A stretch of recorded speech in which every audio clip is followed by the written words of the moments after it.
Hello and welcome everybody. I'm just going to take you through how I painted this Passat bumper and prepped it.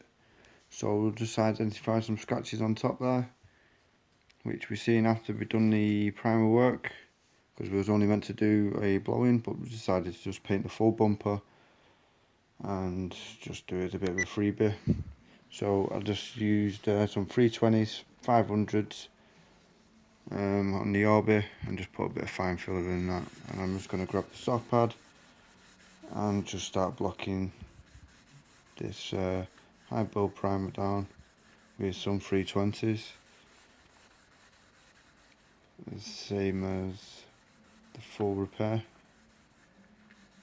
So where the centre is there, that's where the main part of the repair was, and these were just some scratches on top. So yeah, excellent little bit of excellent little tool this. It's quite rigid, but it's also flexible, so it's perfect for things like bumpers, grooves and swage lines, where you need something with a bit of flexibility, but it's also quite rigid as well. And I'm not going to leave any hand marks in it. Yeah, I can just keep my palm open there, and I can just glide around the bumper, which obviously is round, and I can just work my way. That's it, doing straight blocking, just keeping my eye on the panel all the time, keeping my eye on the texture, making sure I'm not going in any one spot too often, where I'm going to create low spots or ripples. So I just spotted a little bit of it's like a little bit of a pinhole, bit of a low spot, so I'll put a bit of 1K filler in there, and that'll dry off in no time.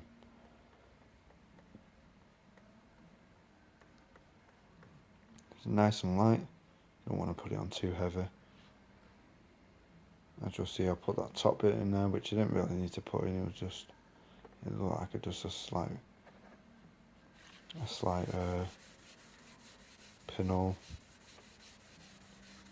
which was probably caused from probably just putting on the primer a little bit too heavy. I primed this on up before I went home the day before. I was probably put the last coat on a little bit too heavy. There you go, it was still wet, but no bother. It was covered underneath, just enough to cover that pinhole.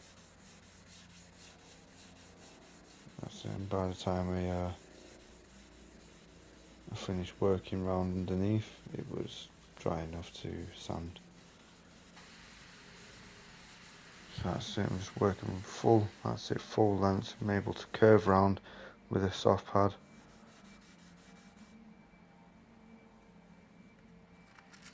So I'm going to grab a piece of 500s and do the same. So this bumper has been cleaned. I time and glued it beforehand, cleaned it down with water on all the edges, which makes sanding and prepping a whole lot easier. Obviously I've masked up there, making sure I don't scratch the panel next to it, scratch that rear quarter there. As I said, I'm just taking all them 320 scratches out. I'll try my best to do so. See, I like to do this on most of my repairs. Just 320s, 500s, and then I'll get the orbital out. So I'm just always checking the repair.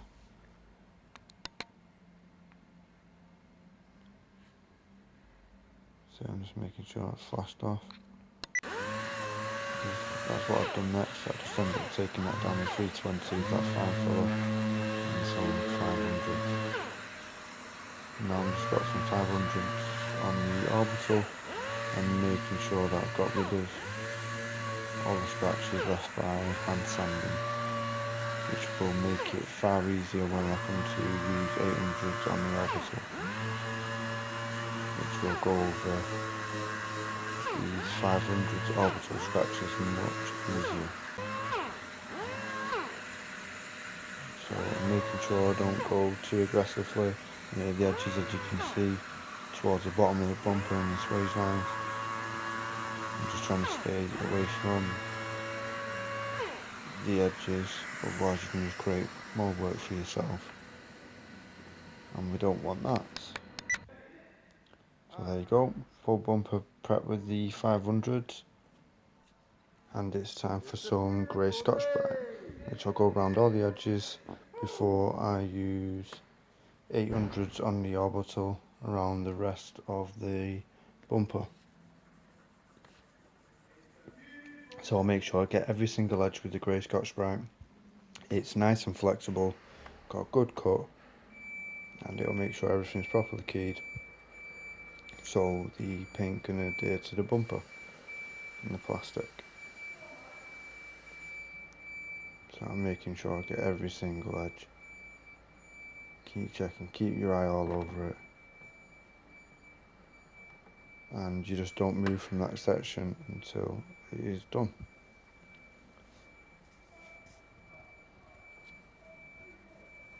So just try and work a section at a time. It's just a way of not missing anything. The same as I got taught to just do a panel at a time. Again, you don't miss nothing, and you're not going back checking over and over again, which just wastes more time. So get inside all the edges. That's it, I'm pushing it, flipping it, using my fingers, using the pad to get into every single crevice,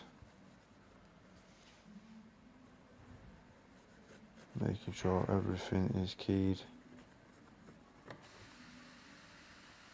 ready for some fresh paint.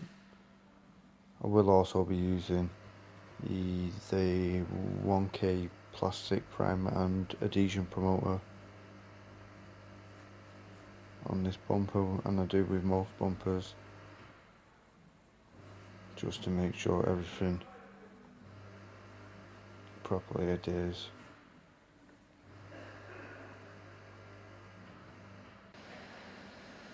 Right, so that's all grey Scotch, went around the full panel, and now it's onto the 800s, just to finish it off. On this one, which I didn't show, I actually did just go around on some of the edges with a 1000 mercury pad, which is another soft pad. I just gave it a quick scuff over, which I don't normally do, but I've got something to do, some master grey, and I've used them a few times, and yeah, pretty good. They don't last very long, but not too bad. They're better than the 1000 discs that you can get from 3M. Yeah, I don't need them, so they don't last long. Less than half a panel and it'll be no good. But these 800s from 3M, they are really good.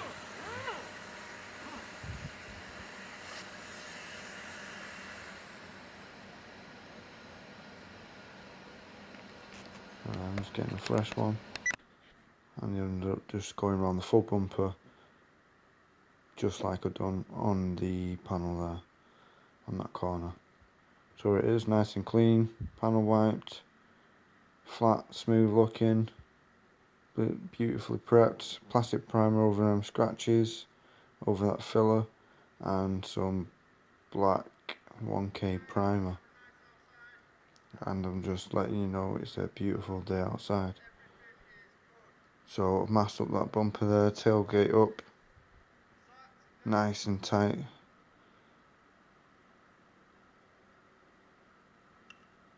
So I'm not, so the bag's not blowing all over the show. I've got it masked up underneath, back masked off the edge of the bumper underneath, so overspray's not flicking up under the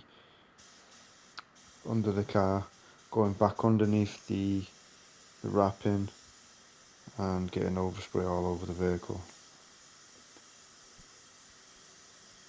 So I'm just giving it another a quick blow off, which I don't really want to be pulling my tack rag over the top of the fresh one, or the 1K primer that I just laid down a few minutes before.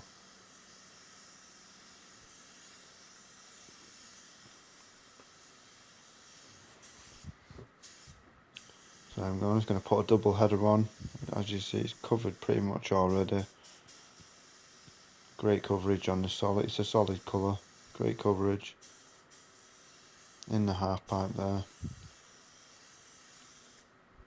That's I'm using the HV30 on this Developers Pro Light, 1.5 par, and it hoses it on 1.3 fluid tip. I do like this setup, and I'm just going to bang another coat on.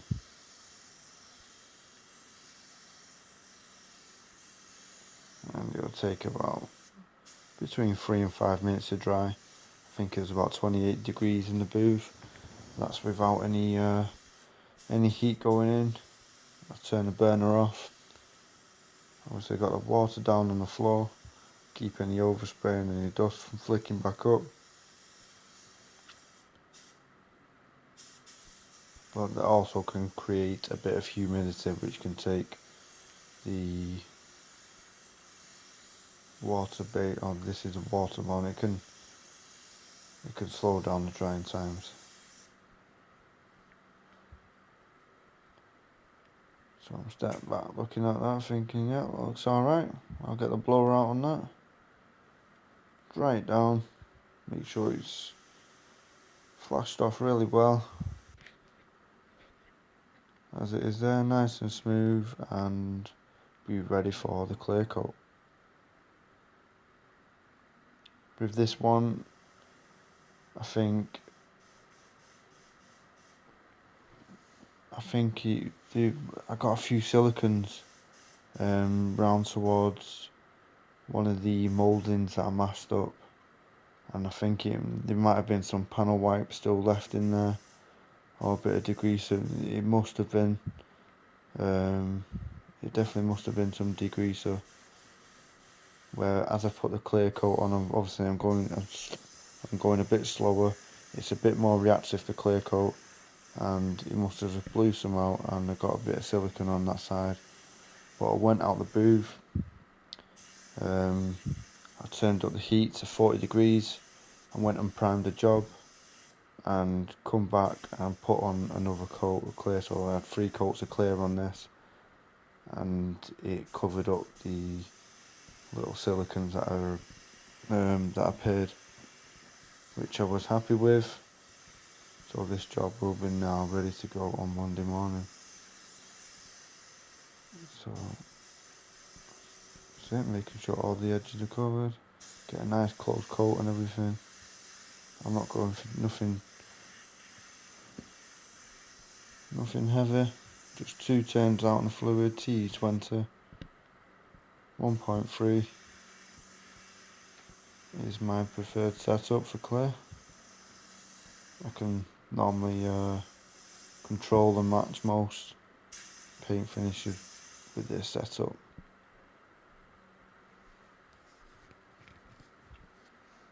So I'll let that flash off for 5 minutes, less than our premium clear 420. And in the meantime, I noticed this. There's just a bit of crap that came from, yeah, I think it must have come from the gun. Because obviously it was in the clear, so it must have come from the gun. But you just have a bit of patience, take your time. As you can see, I'm just getting myself comfortable. Just making sure that I'll just be patient, keep a steady hand, and that little sucker will come out.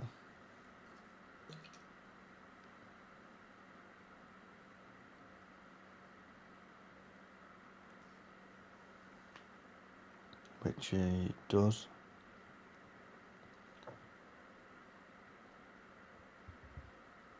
There we go.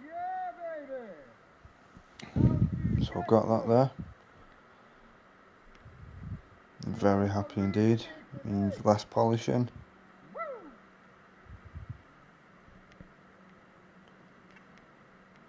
and check my timepiece, stay at the art there. 5 minutes have passed, I'll be ready for my second clear coat.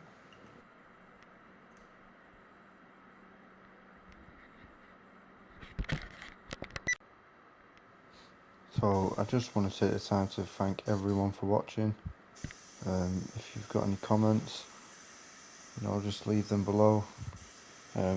Any issues that you might have, any problems, I'll try and answer any questions. Just leave me some feedback. And the reason why I'm doing this channel as well is just so I can connect with people, like-minded people that need any help, and even for me to learn off others as well. We're all still learning in this game, and I just want to connect with, like I said, like-minded individuals. So yeah, comment below, like, subscribe, that'll really help me out. I've got loads of ideas and things that I want to do with this channel. I want to be really positive. I'm enjoying making these videos, and I'm hoping to enjoy them for a lot longer as well. So this is my second coat clear, and I'm just getting my eye all over the panel, same as I would with any other job. Just because it's a bumper or it's a small area, you still want to keep checking, and these little things like that can make the difference between buffing and polishing. People noticing that it's been sprayed or it's not been sprayed.